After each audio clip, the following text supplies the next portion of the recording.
Okay, we'll go to Charlie Kraus next with Chris Parks on deck. Go ahead, Charlie.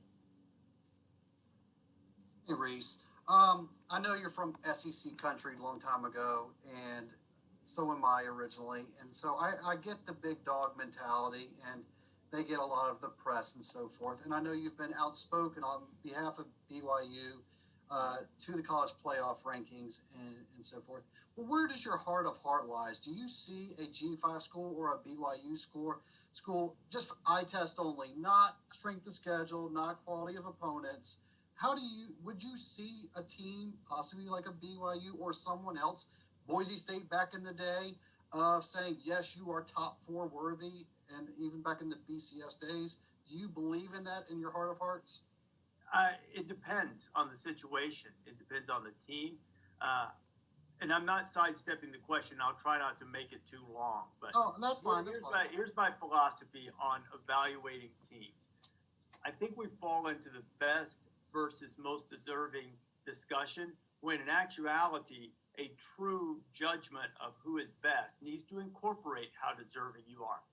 I'm not really an artist, but I view it as a mosaic, and everything that you put together is a part of your mosaic. And if you have a big gaping hole in the middle of your artwork, your season, whether that be schedule or poor performance or lucky escapes, whatever it might be, that leaves a big blemish, a big smudge on your artwork, then that has to be considered when evaluating whether you're best.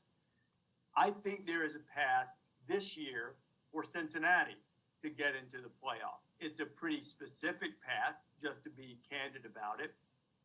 It would take something like what Tom Herman's team at Houston did a few years ago by winning a couple of early season games against big time teams. They beat Oklahoma, and then they beat Lamar Jackson Heisman Trophy winning season. They beat Louisville. So they had two marquee wins on their resume. They weren't able to navigate their conference schedule. But if you have a couple of wins like that over an Oklahoma team that memory serves went on to win the Big 12 championship, if you have a couple of wins like that and then go undefeated, win your conference along the way, I absolutely think there's a path. But looking at BYU could have had that path this year originally.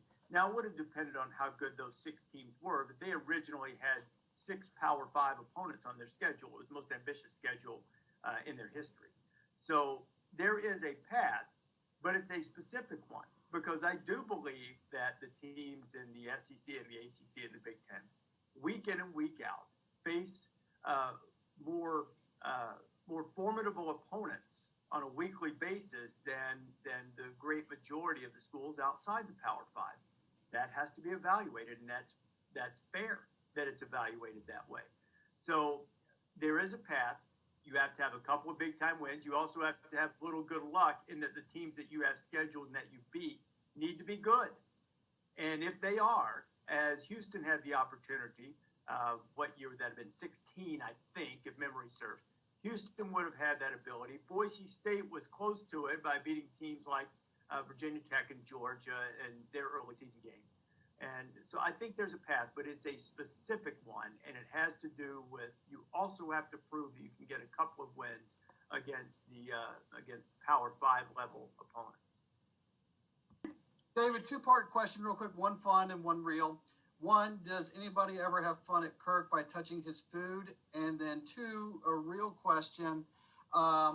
When you watch a game, how do you watch it? Most fans just follow the football, but from a coaching point of view, you see different things. How do you watch a game? I was a defensive lineman and / linebacker, so I typically watch the game from a defensive standpoint. And I watch the defensive line, I watch the linebackers, I watch the alignment. Usually on TV, you can see, if you're watching from TV, you can see those people in the screen really well. You can't see the secondary as much, but I like to see how we're aligned up front defensively, how we're aligned linebackers, and then I watch how we adjust to motion and how you adjust to formation, and if you're playing nickel, if you're playing dime. Like I like to look at it from that standpoint. That's the first place, my eyes go. Of course, Kirk's fair game for everybody. We mess with Kirk and everything. That's probably one of my favorite things, by the way, about Kirk is that has the ability to laugh at himself and not take himself too serious. I think that's an awesome trait that he has. But I wouldn't touch his food. He's pretty serious about his food. All right, David, we'll go ahead and let you go, guys. Thank